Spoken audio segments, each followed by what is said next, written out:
Okay, we're going to invite Dan Wald up now to talk about cap markets and its effect on the retail world, or vice versa. Thanks, All right, Dan. Thanks. It's over here. Well, thank you, Matt, and particularly thank you to Garrett. Although I've got to say, you've heard that expression, a hard act to follow. I'm not sure you did me any favors right there, but that was a fantastic presentation. You know, you're supposed to start these kinds of presentations with a joke, but I was just thinking, between the proliferation of big box retailing over the last decade and now the internet, all my traveling salesman jokes have gone by the wayside, so I'm going to get right into the presentation instead. Let's look at what's in store for the retail investment environment in 2013. Most important, and not just for your brokers in the room, we're going to see increased investment activity this year, supported by three macro trends that gained strength in 2012 and will accelerate in 2013. For starters, in that perpetual battle between greed and fear, greed is going to come out the winner. Investors in all capital markets are breaking their piggy banks now in investing. Have you been watching the Dow hovering around 14,000? This reflects the growing confidence that Garrick's just described, and the fact that we're all getting sick of low interest rates in our fixed income investments. Now, the flip side of low bond and saving yields brings us to our second macro trend, and it's what I call, technically, free money. With increases in the T-bill not anticipated for another 6 months at least, and with lenders competing to put their allocated capital into quality products, low interest rates are going to continue into 2013. Abundant acquisition financing is now being priced for the highest quality assets at around 3.5%. And let me tell you, achieving attractive real estate yields is a lot easier when yields are that low, when rates are that low, excuse me. Having given it some thought, though, based on Garrick's comments, I think we're going to see some pressure towards the end of the year for interest rates to go up, and I would anticipate many investors are going to attempt to buy and finance properties this year to take advantage of these low rates. Third, most important for long-term prospects as investors, underlying real estate fundamentals are continuing to strengthen, and this is our third macro trend. Garrick gave us the big picture on housing values and their impact on consumer confidence. This is going to translate into increased tenant sales, and these tenant sales are going to translate into increased occupancy rates and higher rents. Putting this all together, is it any wonder that back in the recession in 2009, there were only 22 open-air centers above $10 million that traded in the state of California. In 2012, there were 64 deals of that size. And I predict that in 2013, we're going to see a market increase in that as well. Well, let's take a look now at who led the charge in all this buying and selling in California, and in Northern California. For the second straight year, ROIC, a California REIT formed just 3 years ago, led the charge in both dollar volume and number of completed transactions. Looking at this array, I find it interesting that the top 8 buyers in the market were REITs, pension fund advisors, and institutionally backed retail operators. Let's take a look at the sellers. In fact, the sellers in 2012 were developers, and while this slide may indicate that they were the same players as the buyers, in fact, it was the development arms of institutions that were taking risk, creating income streams, and then selling to more long-term income-oriented investors. You know, we brokers often say to our clients, this is the best time to sell. You've heard it before, right? But I think developers are leading the charge, understanding that this is a great time to sell into this very robust market. And that actually allows us to turn our attention to development yield targets. And since we're sitting on top of a Target store, and we're talking about targets, do you think I could get a target? Thank you very much. Before we get going, let me point out that this so-called target has 4 different legends, one for each quadrant, which you'll see when the data comes up. Starting with the upper left, let's imagine a modern grocery drug-anchored center with great demographics, huge tenant sales, barriers to entry for new competition, and a low turnover exposure. In other words, the gold standard for institutional underwriting.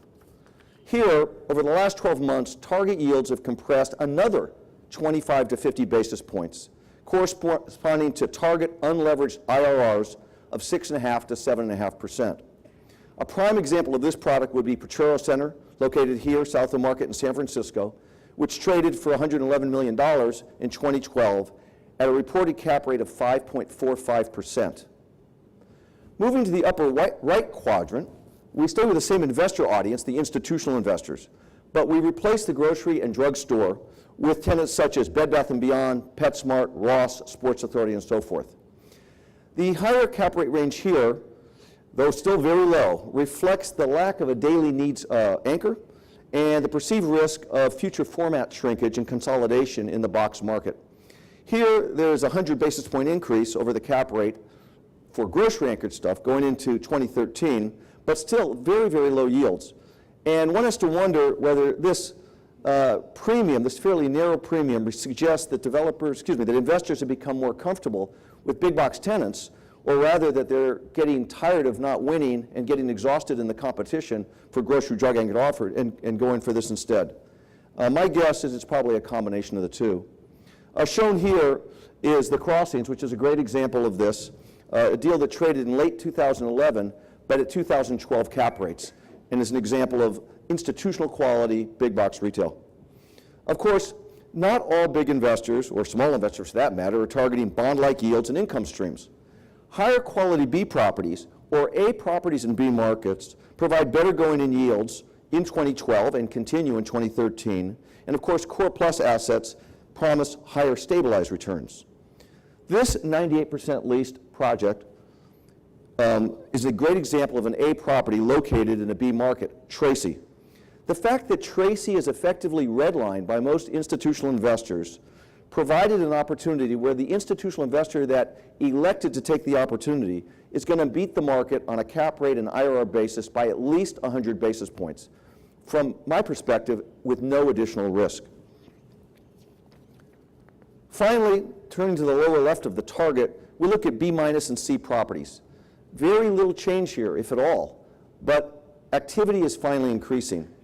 You know, over the last couple of years during the recession, when buyer yield targets resulted in the owners having their equity entirely wiped out and the lenders taking substantial hits, it's no surprise that there wasn't much activity in this sector. But now that write-downs have been taken and banks have become better capitalized, we expect to see a lot more deals happening here, with lenders either being the sellers or the deciders on behalf of their clients. Well, I want to take a moment and talk about the triple net market. I want to, in this regard, give a shout out to our Cassidy Turley Triple Net group based here in San Francisco, source of this data and the real experts in this area. I would say if anyone has interest in triple net business, that's where they should turn. Moving in popularity and demand clockwise from the hamburgers, these are the tenants that generate the most interest and the most attractive yields. I was just thinking of that quadrant, and come to think of it, your customer could patronize the entire upper left quadrant here in one day if they stopped after lunch at the hamburger joint to go to get some motor oil for their car and then realized they had to rush over to Walgreens to get Pepto-Bismol to take care of their hamburger. But in any case, there was significant cap rate compression in this sector during 2012. As we move to the upper right of the quadrant, these are the tenants that also are very popular, but due to their credit require slightly higher yields for the investors. And again, as we move clockwise through this quadrant in terms of cap rate and demand, we can see a marked cap rate compression over the last year. As we move to C quality, there's a lot more volume here with these less popular tenants. And we have seen here that the cap rates in this quadrant have compressed more than in the others, in some cases more than 150 basis points over a one-year period. And I think this must really represent an exhaustion with low-rate bond-like or bank account alternatives. The takeaway for all of this is that volume for the triple net business is back to pre-recession levels, cap rates are down where they were pre-recession, and the activity is substantially increasing. Now, Garrett gave us the macro picture on the fundamentals underlying retail performance and the impact of a dynamic recovery in economy on consumers' willingness to spend and retailers' ability to sell, make a profit, and very importantly, pay rent to their landlords. Now, Todd and Rhonda are going to take a deeper dive into retail drivers, but I wanted to summarize 6 trends that will impact occupancies and rent levels in 2013 and beyond. I made the statement earlier that improving fundamentals is the macro trend that will have the biggest effect on value in the long term. Let's look at some specific fundamentals and how they might combine to impact an investment. I'd ask you, what's going to happen to a center if its big box becomes a smaller box because the tenant has begun to sell its merchandise online as well as in the store? This is omni-channel retailing, and it may lead to less space. Is there a new residential development that's going to strengthen the lease rates and occupancy at your center? Yes, that's good, but what if it's located a couple miles down the highway from a vacant box that could be taken over by Walmart? As Garrick was pointing out, where the Great Recession is not yet over, many shoppers have yet to abandon and may not abandon their newly embraced value-oriented retailers. Here's one that interests me a lot. What's the right tenant mix for the millennials, either moving to the city or congregating in the suburban's new town center? And how about if those new millennials, over 50% Hispanic or Asian American, raised in a household that's always shopped in an ethnic grocery store? I know of a center in Union City where the monument signs are in Spanish, Chinese, and English.